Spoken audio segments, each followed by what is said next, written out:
Majelis Kehormatan Mahkamah Konstitusi memastikan putusan mengenai laporan dugaan pelanggaran etik akan dibacakan pada 7 November mendatang atau sehari sebelum batas akhir pengusulan bakal calon presiden dan calon wakil presiden pengganti ke KPU. Ketua Majelis Kehormatan Jimli Asyidiki menyebut putusan harus keluar sehari sebelum jadwal penggantian pasangan bakal calon presiden dan wakil presiden yang ditetapkan Komisi Pemilihan Umum.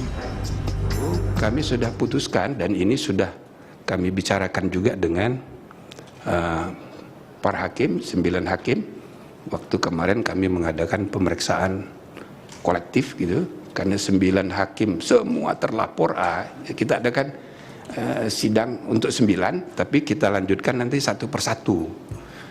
Jadi kita ngebut ini, putusan insya Allah tanggal 7. Salah satu pelapor yang tergabung dalam aliansi bernama Constitutional and Administrative Law Society menilai putusan MK atas gugatan syarat Capres-Cawapres yang dipimpin Anwar penuh konflik kepentingan. Menurut pemohon, putusan yang ditetapkan Anwar serta proses musyawarah hakim atas putusan gugatan telah mencederai nilai hukum dan demokrasi. Hakim terlapor terlibat konflik kepentingan yang sebagaimana kita ketahui dikaitkan dengan putusan nomor 90 tahun 2023 yang membentangkan karpet merah bagi keponakannya sendiri, Wali Kota Solo Gibran Rakabuming Raka, yang juga merupakan putra dari Presiden Joko Widodo. Keterlibatan di sini dalam arti yang bersangkutan tidak mengundurkan diri untuk memeriksa dan memutus perkara dan juga terlibat aktif untuk melakukan lobi dan memuluskan lancarnya perkara ini agar dikabulkan oleh hakim yang lain.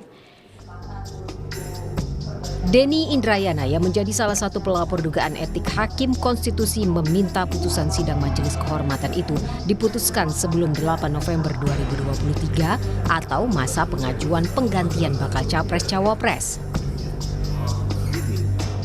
Karena saya melihat ini dimanfaatkan untuk maju calon wakil presiden, maka memang saya meminta pada Kamis sidang klarifikasi awal, sebisa mungkin putusan Majelis Kehormatan itu sebelum tanggal 8. Karena tanggal 8 itulah batas akhir untuk mengajukan calon pengganti. Bukan penetapan.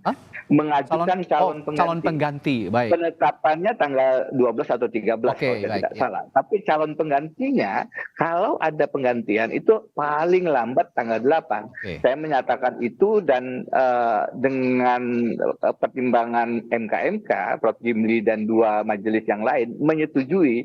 Salah satunya kenapa? Karena kita ingin memberikan kepastian kepada pilpres kita juga, memberikan legitimasi juga.